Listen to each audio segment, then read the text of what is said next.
253 పరుగులు స్కోర్ చేసినా కూడా కంఫర్టబుల్గా ఇండియా ఫైనల్లోకి వెళ్ళారా సెమీస్ గెలిచి? లేదు. ఇంగ్లాండ్ గజగజలు ఆడించాడు ఇండియన్ క్రికెట్ ఫ్యాన్స్ అందరినీ కూడా, ఎస్పెషలీ జేకబ్ బెథెల్. అద్భుతమైన సెంచరీ చూసాం ఈ యంగ్స్టర్ నుంచి. 22 సంవత్సరాలు మాత్రమే ఒక ఆట ఆడాడు, ఒక ఊపేశాడు వాంకడే స్టేడియం మొత్తాన్ని, భారతదేశంలో ఉన్న క్రికెట్ ఫ్యాన్స్ అందరినీ కూడా. సూపర్ పర్ఫార్మెన్సెస్ ఇండియన్ టీం నుంచి కూడా చూసాం. సంజు శాంసనే కావచ్చు, జస్ప్రీత్ బుమ్రాయ్ కావచ్చు, హార్దిక్ పాండ్యా కావచ్చు, తిలక్ వర్మయే కావచ్చు, అక్షర్ పటేల్ క్యాచింగే కావచ్చు, శివం దుబే నాకే కావచ్చు, అందరూ కలిసికట్టుగా ఆడారు. కాబట్టి ఫైనల్గా ఇండియా 7 పరుగులు మాత్రమే, 253 పరుగులు స్కోర్ చేసినా కూడా 7 పరుగులు అంటే ఒక్క 6 సూపర్ ఓవరు, ఓ నో బాల్, ఓ ఫ్రీ హిట్ అటు ఇటు, మ్యాచ్ ఇంగ్లాండ్ది. అలా జరుగుండే ప్రమాదం కూడా ఉండింది. But all said and done, India win the game and ఫైనల్లోకి అడుగు పెట్టారు. అసలు ఏం జరిగింది సెమీఫైనల్లో, దాని గురించి మాట్లాడుకుందాం. Let's get started. Welcome to some tales. నా పేరు కౌశిక్. ఈ సెమీఫైనల్లో లైక్ చేయడానికి చాలా అంశాలు ఉన్నాయి. ఆ లైక్ చేసే అంశాల గురించి మాట్లాడుకుంటూ మీకు ఎక్కడైనా వీడియో నచ్చితే లైక్ కొట్టి పెట్టండి, అలాగే సబ్స్క్రైబ్ చేసుకుని సమ్ టేల్స్కి, because that will be a huge boost for us. Now చాలా పర్ఫార్మెన్స్లు ఉన్నాయి. మనం మంచి పర్ఫార్మెన్స్ రెండు ముందర మాట్లాడుకొని లాస్ట్లో ఏమన్నా మార్పులు చేర్పులు చేసుకోవాలి, దాని గురించి మాట్లాడుదాం. ఉన్నాం. టాస్ అఫ్ కోర్స్ ఇంగ్లాండ్ గెలిచారు, వాళ్ళు బౌలింగ్ ఎంచుకున్నారు.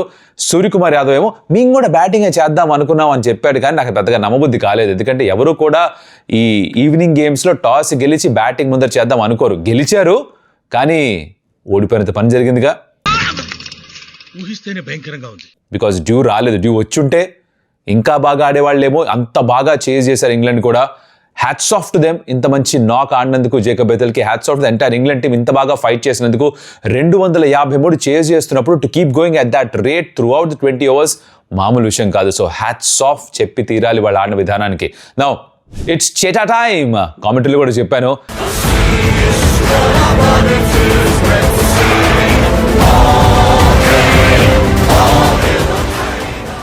సమయం మారింది. తను వెయిట్ చేశాడు, తను కష్టపడ్డాడు, తన కంట్రోల్ ఉన్నవేంటో బాగా చేశాడు. అండ్ అవకాశం వచ్చినప్పుడు ఈసారి దాన్ని వృధా చేసుకోవట్లేదు. 97 not out against West Indies, must win game. ఇక్కడ 89 స్కోర్ చేశాడు. Century for the taking miss అయిపోయింది. ఫెంటాస్టిక్ నాక్. అగైన్ 42 balls ఎంతో అంతే పట్టింది. ఇష్టం వచ్చినట్టు ఇచ్చుకున్నాడు. సిక్సర్ అయితే వీర విహారం చేశాడు. అద్భుతమైన బ్యాటింగ్ చేస్తున్నాడు. It's చేటా time. అండ్ ఆ 15 పైన క్యాచ్ కూడా డ్రాప్ చేశాడు. 15 పైన తను డ్రాప్ చేయడం, తర్వాత మనోడు ఊచ కోత ఉతికి ఆరేశాడు బౌలర్స్ అందరినీ కూడా. బాగుంది. ఇది కావాలి మీకు. లక్ నడవనప్పుడు ఎలా అయితే మీరు ఇన్సైడ్ ఎడ్జ్లు స్టంప్స్ వెళ్ళిపోవడాలు, మంచి మంచి క్యాచ్లు పెట్టాలు జరుగుతాయో, లక్కు కలిసినప్పుడు, టైం ఉన్నప్పుడు ఇలాంటివి కూడా జరగాలి. అప్పుడే లెవెల్ అయిపోద్ది. అది జరిగింది. సంజు శాంసన్ ఫెంటాస్టిక్ నాక్. ఇషాన్ కిషన్ ఆడిన నాక్, ఆ పార్ట్నర్షిప్ చాలా విలువైంది. Make no mistakes. 19 balls 39 score చేశాడు. బట్ ఆ పార్ట్నర్షిప్ ఏదైతే ఉండిందో, ఎలా అయితే ఆ స్కోరింగ్ రేట్ని మెయింటైన్ చేశారో, that was very very crucial. So Ishan Kishan నాక్ని కూడా ఏమాత్రం తక్కువ చేయకూడదు. సూర్య ఒక ఫెయిల్యూర్, తనకి స్వీప్ కొట్టే క్రమంలో తన అవుట్ అయ్యాడు. దాని తర్వాత వచ్చిన శివం దుబే, తనకి ప్రమోషన్ ఇచ్చారు. ఎంత బాగా ఆడాడు శివం దుబే కూడా. రన్అట్ అయ్యేంత వరకు కూడా ఆ సిక్స్లు కొట్టడం కానీ, స్పిన్నర్స్ని టేక్ ఆన్ చేయడం కానీ, ఈ took on Will Jacks or Adil Rashid for that matter అద్భుతంగా ఆడాడు. 40 odd runs తను స్కోర్ చేశాడు. బ్రిలియంట్. ప్రతి ఒక్క బ్యాటర్ వచ్చినట్టే సిక్స్లు కొడుతూ పోయారు. 19 సిక్స్లు, ఒక సిక్సే తేడాగా గెలుపుకి సూపర్ ఓవర్కి. 19 సిక్స్లు కొట్టాం కాబట్టి బహుశా ఇండియా ఫైనల్లోకి వెళ్ళారేమో అనిపించింది నాకు. ఆ సిక్స్ హిట్టింగ్ ఎబిలిటీ ఉన్న ప్రతి ఒక్కళ్ళకి దండం పెట్టాలి. సంజు శాంసన్, తర్వాత ఇషాన్ కిషన్, తర్వాత శివం దుబే, హార్దిక్ పాండ్యా, తర్వాత తిలక్ వర్మ. మాట్లాడదాం అందరి గురించి. శివం దుబే నాకు చాలా బాగుంటుంది. తర్వాత అఫ్ కోర్స్ హార్దిక్ పాండ్యా వచ్చాడు. తనకంటే తర్వాత వచ్చిన తిలక్ వర్మ కూడా ఒకే ఓవర్లో 3 సిక్స్లు కొట్టడం, జోఫ్రా ఆర్చర్ తర్వాత అవుట్ అయిపోయాడు. కానీ he did his job. That is all he had to do. 7th ball out అయిపోయాడు. 6 balls 3 సిక్స్లు కొట్టాడు. చక్కని వెళ్ళిపోయాడు. ఆ చిన్న క్యామియో అవసరం. హార్దిక్ పాండ్యా లాస్ట్ ఓవర్లో విల్ జాక్స్ వేస్తే 2 సిక్స్లు కొట్టాడు. అగైన్ వెరీ ఇంపార్టెంట్, బికాజ్ ఎంత క్లోజ్ వచ్చింది మ్యాచ్ అర్థం చేసుకోండి. అంటే ఆ 4s and 6s ఏవైతే ఉన్నాయో అదే ఇండియాని గట్టెక్కిచ్చింది.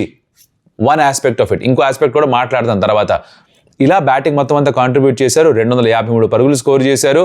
అండ్ ఆ స్కోర్ ఇనఫ్ అయింది. తర్వాత at one point of time 230, 235 score చేస్తారేమో అనుకుని చేసి ఇండియా ఓడిపోయింది.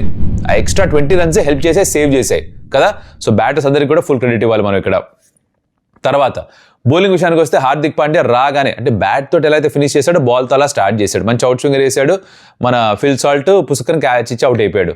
ఆ బాల్ గాల్లోకి వెళ్ళగానే అనుకున్నా ఎవరున్నాడు రా బాబు ఫీల్డర్ ఇక్కడ, బికాజ్ మన క్యాచింగ్ ఎఫిషియన్సీ ఏమాత్రం ఉందో మీకు తెలుసు కదా, ఎలా క్యాచ్లు డ్రాప్ చేస్తారో మీరు చూసారు ఇప్పటిదాకా. దేవుడి దయ వల్ల అక్షర్ పటేల్ ఉన్నాడు, పుసుకున క్యాచ్ పట్టాడు. అక్కడి నుంచి మొదలైందయ్యా. అక్షర్ పటేల్. ఇక్కడ బౌలింగ్ గురించి తర్వాత మాట్లాడుకుందాం. అక్షర్ పటేల్ క్యాచింగ్ గురించి మాట్లాడదాం. 3 క్యాచ్లు తీశాడు, 3కి 3 మంచి క్యాచ్లు. సరే ఫస్ట్ ఇది కొంచెం ఈజీ అనుకుందాం, ఫిల్ సాల్ట్ది. తర్వాత హ్యారీ బ్రూక్ది వెనక్కి 25 మీటర్లు పరిగెడుతూ డైవ్ కొట్టి ఆ క్యాచ్ పూర్తి చేయడం ఎంత కష్టమో మీరు క్రికెట్ ఆడితే మీకు చెప్పాల్సిన పనే లేదు. మీరు ఎప్పుడోకప్పుడు ఇది ఎక్స్పీరియన్స్ చేసి ఉంటారు. వెనక్కి పరిగెడుతున్నప్పుడు బాల్ కనిపించదు, తల ఇలా పైకెత్తి పరిగెత్తాలంటే అసలు ఆ బ్యాలెన్స్ మెయింటైన్ చేయడం, ఐస్ తోటి బాల్ పట్టడం అసలు నెక్స్ట్ లెవెల్ స్టఫ్. ఇది క్రేజీ క్యాచ్. అదలా ఉంటే విల్ జాక్స్ని లాస్ట్లో 16 ఓవర్లోనో 17 ఓవర్లో 15 ఓవర్లోనో హర్షదీప్ వేస్తున్న బౌలింగ్లో, హర్షదీపేగా కమెంట్లో చెప్పండి తప్పై ఉంటే కనుక, షాట్ ఆడితే డీప్ పాయింట్ దగ్గర పరిగెత్తుకుంటూ వెళ్ళి క్యాచ్ పట్టి బ్యాలెన్స్ మెయింటైన్ చేస్తూ 2 అడుగులు వేసి తను బయటికి వెళ్ళిపోతున్నాడని గమనించి ఆ బాల్ని రిలే చేస్తే శివం దుబేకి తను పట్టాడు, మనోడు బౌండరీ బయట ఉన్నాడు. కానీ ఆ క్యాచ్ చూసిన తర్వాత మహాప్రభు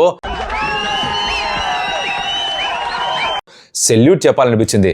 లాస్ట్ ఓవర్లో కూడా దాని ముందు ఓవర్లో కూడా హార్దిక్ పాండ్యా వేసినప్పుడు ఓవర్లో అనుకుంటా ఆల్మోస్ట్ ఒక క్యాచ్ పట్టేశాడు, బెత్తెల్ బొంతకెళ్ళాడు, ఆ రైట్ సైడ్ మళ్ళీ ఒక క్యాచ్ చేతి తగిలి వెళ్ళిపోయింది. అది పట్టేస్తుంటే అసలు ఇంకేమనాలా మనిషిని, ఇంకప్పుడు తనకి ఇంకేదో పేరు ఇవ్వాల్సి వచ్చేది. ఆశీష్ రెడ్డి అన్నాడు కామెంటరీలో కూడా, బాపు నువ్వు తోపు అని, బాపు నువ్వు తోపు అని. అలాంటి క్యాచ్లు పట్టాడు. నిజంగా క్యాచెస్ విన్ మ్యాచెస్ అన్న దానికి సరైన నిర్వచనంగా మారింది Axar Patel performance. Varun Chakravarthy is a big problem. సరే ప్రాబ్లమ్స్ గురించి తర్వాత మాట్లాడదాం. I come to that because batting కూడా ప్రాబ్లం ఉంది. Will come to the problem in the bowling aspect of it. మనకున్న ఒక గొప్ప అండ జస్ప్రీత్ బుమ్రా. ఎందుకో చెప్తా. ఆస్ట్రేలియా దగ్గర ట్రావిస్ హెడ్ ఉన్నాడు, సౌత్ ఆఫ్రికా దగ్గర ఏడెన్ మార్కరమ్ ఉన్నాడు, న్యూజిలాండ్ దగ్గర ఫినాలన్ టిమ్ సైఫర్ట్ ఉన్నారు, వెస్టిండీస్ దగ్గర షెమ్రాన్ హిట్మేర్ ఉన్నాడు, జింబాబ్వే దగ్గర బెనెట్ ఉన్నాడు. తర్వాత మీరు ఇంకేదైనా టీం తీసుకోండి, ఇంగ్లాండ్ దగ్గర హ్యారీ బ్రూక్ ఉన్నాడు, జేకబ్ బెథెల్ ఉన్నాడు. తర్వాత ఇండియా దగ్గర కూడా బ్యాటర్స్ బోల్డ్ మంది ఉన్నారు. కానీ ప్రపంచంలో ఏ టీము దగ్గర లేని ప్లేయర్ ఎవరు తెలుసా? జస్ప్రీత్ బుమ్రా. నా ఇలాంటి ప్లేయర్ మన టీంలో ఉండడం నిజంగానే ఇండియన్ టీం చేసుకున్న అదృష్టం. బికాజ్ ఎప్పుడు ఎలాంటి సిచ్యువేషన్ అయినా సరే కష్టమైన ఓవర్స్ తనే వేస్తాడు, అండ్ ఆ కష్టమైన ఓవర్స్లో కూడా బాగా పర్ఫామ్ చేస్తాడు. 15 రన్స్ పర్ ఓవర్ కావాలి. 16 ఓవర్ 18 ఓవర్ తను వేసాడు. 18 ఓవర్లో 6 రన్స్ మాత్రమే ఇచ్చాడు. 45 నీడెడ్ ఇన్ 18 బాల్స్, తను 6 రన్స్ మాత్రమే ఇచ్చాడు. కుషన్ ఇచ్చాడు తర్వాత వేస్తున్న బౌలర్స్కి, హార్దిక్ అయినా లాస్ట్ ఓవర్ వేసిన శివం దుబేకైనా. ఎంత ఇంపార్టెంట్ ఓవర్స్ అది ఇమాజిన్ చేయండి. మిగతా వాళ్ళందరూ కూడా 12, 13, 14 రన్స్ ప్రతి ఓవర్ ఇస్తూ పోతుంటే బుమ్రా వచ్చి 6 రన్స్ ఇచ్చిన ఓవర్. అంత ఫ్లోలో ఉన్న బ్యాటర్స్, 100 దగ్గర ఉన్న జేకబ్ బెథెల్, శామ్ కరన్ కూడా ఇచ్చుకుంటా అంటున్నాడు. బట్ ఎవరు కూడా బుమ్రాకి అగేన్స్ట్గా ఛాన్స్ తీసుకుని రెడీగా లేరు. ఆ రిస్క్ వాళ్ళు తీసుకుని ఉంటే బహుశా కథ వేరేగా ఉంటుందేమో. రిస్క్ తీసుకునే ధైర్యం వాళ్ళకి లేకపోయింది. అండ్ బుమ్రా ఎగ్జిక్యూషన్ మటుకు నెక్స్ట్ లెవెల్లో ఉంటుంది. స్టార్ట్లో ఒక వికెట్ కూడా తీసుకున్నాడు, స్లోవర్ బాల్ వేసి డిసీవ్ చేశాడు. ఇదంతా జరిగింది నిజమే.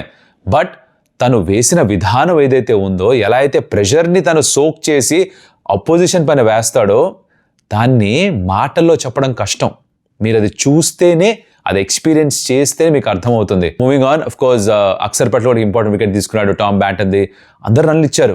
స్పీకింగ్ ఆఫ్ ఇబ్బందులు, Varun Chakravarthy the number 1 T20 bowler గత 3-4 మ్యాచ్లుగా ఇష్టానికి వచ్చినట్టు రన్స్ చేస్తున్నాడయ్యా. అస్సలు ఫామ్ లేదని కాదు, they have decoded his bowling. ఇది క్లియర్గా అర్థమవుతుంది. అందరూ కూడా అక్రాస్ ది బ్యాట్, అందరూ కూడా అక్రాస్ ది లైన్ ఆడట్లేదు. ఇప్పుడు అందరూ కూడా స్ట్రైట్ డౌన్ ది గ్రౌండ్ ఆడుతున్నారు.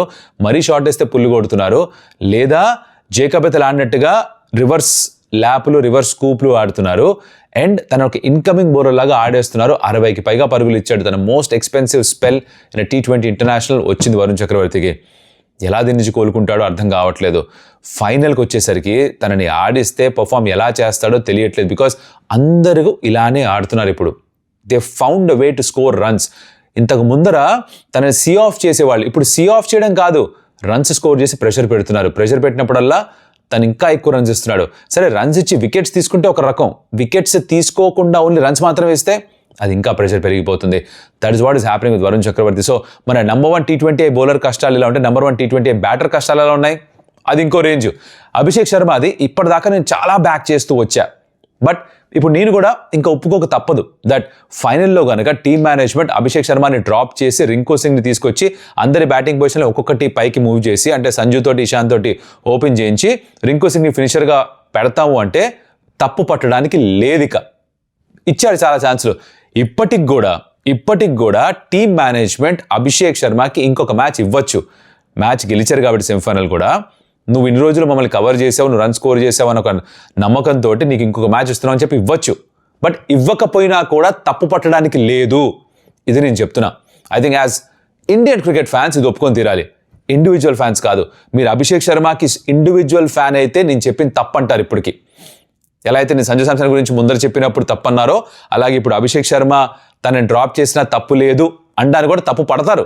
బికాజ్ మన దగ్గర ఇండివిజువల్ ఫ్యానిజం చాలా ఎక్కువైపోయింది. టీంని ముందు పెట్టడం కంటే కూడా మనం ఇండివిజువల్ ప్లేయర్స్ని ముందు పెడుతున్నాం. నా సంజు శాంసన్ని మొదట్లో తన ప్లేయింగ్ లో లేకపోవడం నా ఉద్దేశంలో కరెక్ట్. బికాజ్ తను 5 మ్యాచ్లు సరిగ్గా ఆడలేదు న్యూజిలాండ్ తోటి. He was given enough chances. But తర్వాత అవకాశం వచ్చినప్పుడు అద్భుతంగా ఉపయోగించుకున్నాడు. అంత బాగా ఉపయోగించుకున్న తర్వాత మీరు ఇక తనని మళ్ళీ డ్రాప్ చేయలేరు. నెక్స్ట్ మళ్ళీ ఒక 5-10 మ్యాచ్ల్లో రన్స్ కొట్టకపోయినంత వరకు తనని బ్యాక్ చేయాలి. అలాగే అభిషేక్ని కూడా బ్యాక్ చేశారు. బట్ రైట్ నౌ ఫైనల్లో if the team management chooses that లేదు అభిషేక్ పర్ఫామ్ చేయట్లేదు పక్కన పెడదాం అనుకుంటే, దెన్ రింకుని తీసుకొస్తే తప్పే కాదు. This is what I believe. మీరేమనుకుంటున్నారో ఇక్కడ చెప్పొచ్చు కమెంట్స్లో. అభిషేక్ శర్మ ఫ్యాన్స్ అయితే నాకు తెలుసు వాళ్ళ రియాక్షన్ ఎలా ఉంటుందో. But this is what I think is fair, is పార్ ఫర్ ది కోజ్. అలాగే వరుణ్ చక్రవర్తి స్థానంలో కుల్దీప్ యాదవ్ని కూడా తీసుకురావచ్చా అని ఒక ప్రశ్న ఉంటుంది. బికాస్ తను వరుసగా 3-4 మ్యాచ్లు రన్స్ ఇస్తూనే ఉన్నాడు, వికెట్స్ అంత తీసుకోవట్లేదు, అంత ఎఫెక్టివ్గా అనిపించట్లేదు. He looks to be getting low on confidence and all of that. But ఫైనల్లోకి వెళ్తూ ఇన్ని మార్పులు చేస్తారా అంటే డౌట్ అయితే తప్పకుండా ఉంటుంది. బట్ ఎనీవేస్ ప్రివ్యూలో దాని గురించి మాట్లాడుకుందాం. కానీ ఇబ్బందులు అయితే ఉన్నాయి. కానీ గొప్ప విషయం ఏంటంటే, మెచ్చుకోవాల్సిన విషయం ఏంటంటే, మీ number 1 T20I batter, number 1 T20I bowler Abhishek Sharma, Varun Chakravarthy perform చేయకపోయినా కూడా 253 కొట్టి మ్యాచ్ గెలిచారు. 7 రన్స్ తేడాతో అయినా సరే మ్యాచ్ గెలిచారు, ఫైనల్స్లోకి అడుగు పెడుతున్నారు. సో వీళ్ళు కూడా పర్ఫామ్ చేస్తే టీంతో కలిసి పర్ఫెక్ట్ గేమ్గా మారచ్చేమో. You don't know, you never know, that could happen. But again Hardik Pandya is in special mention for him. మన MVP హార్దిక్ పాండ్యా. చాలా మందికి అనిపిస్తుంది చాలా పొగరు ఈ మనిషికని. బార్డర్ లైన్లో ఉంటుంది. అంటే ఆ లైన్కి ఇటుపక్క పొగరు, ఇటుపక్క ఆత్మవిశ్వాసం. తనకి ఐ థింక్ ఒక పాదం పొగరులో ఒక పాదం ఆత్మవిశ్వాసంలో ఉంటుంది అనుకుంటా. అందుకని చూసే వాళ్ళకి మీ పాయింట్ ఆఫ్ వ్యూ బట్టి అది మారిపోతూ ఉంటుంది. But I think it's is an extremely confident guy. అంత కాన్ఫిడెన్స్ ఉంది కాబట్టి తన ఎబిలిటీస్లో ఇలా పర్ఫామ్ చేయగలడు. బికాజ్ బ్యాట్ తోటి సింగిల్ రిఫ్యూజ్ చేసిన తర్వాత 6లు కొట్టాడు, బాల్ తీసుకొని 2 వైపుల బాల్ మూవ్ చేస్తూ వికెట్ తీసుకున్నాడు. లాస్ట్ ఓవర్లో లాంగ్ ఆఫ్ నుంచి ఆ త్రో వేశాడు సంజు శాంసన్కి. అంత దూరం త్రో వేశాడు, ఒక బుల్లెట్ లాంటి త్రో వెళ్ళింది, జేకబ్ బెథెల్ని రన్అట్ చేయగలిగారు. That was phenomenal. Now speaking of Jacob Bethell, తన గురించి మాట్లాడకపోతే తప్పు. 2022లో తను గ్రౌండ్ బయట స్పెక్టేటర్స్లో కూర్చొని వరల్డ్ కప్ చూసేట. అలాంటి జేకబ్ బెథెల్ ఇక్కడ ఆడుతూ 22 సంవత్సరాలు మాత్రమే ఎంత అద్భుతమైన నాక్ ఆడాడు. Fastest T20 world cup half century, second fastest T20 world cup century score చేశాడు Jacob Bethell. In run chase of 253. మీరు ఇమాజిన్ చేయండి ఎంత ప్రెషర్ ఉంటుంది దాంట్లో. ఇండియన్ బౌలింగ్ అటాక్ అగేన్స్ట్గా, ద క్రౌడ్ ఇస్ అగేన్స్ట్, ఇలాంటి నాక్ ఆడడం అంటే మామూలు విషయం కాదు. 22 సంవత్సరాలకి చేశాడంటే భవిష్యత్తు ఎంత ఉజ్వలంగా ఉందో తంతో ఒకసారి ఇమాజిన్ చేసుకోండి. ఎక్స్ట్రాడినరీ నాక్. నా బుక్లో ఒకవేళ గనక ఇది కుదిరితే జేకబ్ బెథెల్కి ప్లేయర్ ఆఫ్ ది మ్యాచ్ ఇచ్చినా కూడా తప్పులేదు. ఈవెన్చువల్గా సంజు శాంసన్కి ఇచ్చారు. సంజు కూడా అన్నారు నాకు కాదు జస్ప్రీత్ బుమ్రాకి ఇచ్చి ఉండాల్సింది, వన్స్ ఇన్ జనరేషన్ బౌలర్ అని. ఒక ప్లేయర్గా తను గుర్తించాడు బుమ్రా ఎంత గొప్ప పర్ఫార్మెన్స్ ఇచ్చాడో. యాజ్ ఫ్యాన్స్ కూడా మనం గుర్తించగలగాలి. ఎస్, అక్కడ సంజు శాంసన్ 89 పరుగులు స్కోర్ చేసి ఇట్ ఈస్ వెరీ ఇంపార్టెంట్. కానీ బుమ్రా ఆ స్పెల్ వేయకపోతే మ్యాచ్ లేదు. అలాగే బెథెల్ అంత బాగా ఆడకపోతే మ్యాచ్ ఇంత క్లోజ్గా వచ్చేదే కాదు. సో గ్రేట్ సెమీఫైనల్ చూసాం. And it was actually fitting final. అలాంటి మ్యాచ్ జరిగింది ఇక్కడ సెమీఫైనల్లో. పిచ్ చాలా సహకరించింది, బ్యాటింగ్ చాలా అనుకూలంగా ఉండింది, డ్యూ రాలేదు, which made the contest even. Skill మీద గెలిచారు. మరి ఫైనల్లో కూడా అహ్మదాబాద్లో ఇండియా న్యూజిలాండ్ ఆడబోతున్నారు. అక్కడ కూడా మంచి బ్యాటింగ్ పిచ్ ఉండాలని కోరుకుంటున్నాను నేనైతే. ప్రివ్యూలో మళ్ళీ మాట్లాడుకుందాం. ఈ మ్యాచ్కి ఇంతే సంగతులు. నచ్చుంటే వీడియో ఎక్కడైనా సరే ద లైక్ బటన్. మీకు ఎవరి పర్ఫార్మెన్స్ ఎక్కువగా నచ్చిందో you can let me know in the comments. And Axar Patel catches కావచ్చు, హార్దిక్ పాండ్యా రన్అట్ కావచ్చు, శివం దూబే కొట్టిన 6లు కావచ్చు, తిలక్ వర్మ 6s కావచ్చు, సంజు శాంసన్ నాక్ అవ్వచ్చు, బుమ్రా బౌలింగ్ అవ్వచ్చు, అన్నీ కూడా కలిస్తేనే గెలుపు వచ్చింది. It was a team performance. Let's not forget that. It's Indian team that's playing. Individual players కలిసి ఒక టీమ్గా మారితేనే, వాళ్ళు గెలిస్తేనే మనం గెలిచేది. ఇంకొక అడుగు దూరంలో ఉన్నాం to defend the T20 world cup. జరిగితే nothing like it. Will speak about that later. But ప్రస్తుతానికైతే ఈ వీడియోకి ఇంతే సంగతులు. మరొకటి మళ్ళీ కలుస్తా. అప్పటిదాకా సెలవు. Adios Amigos.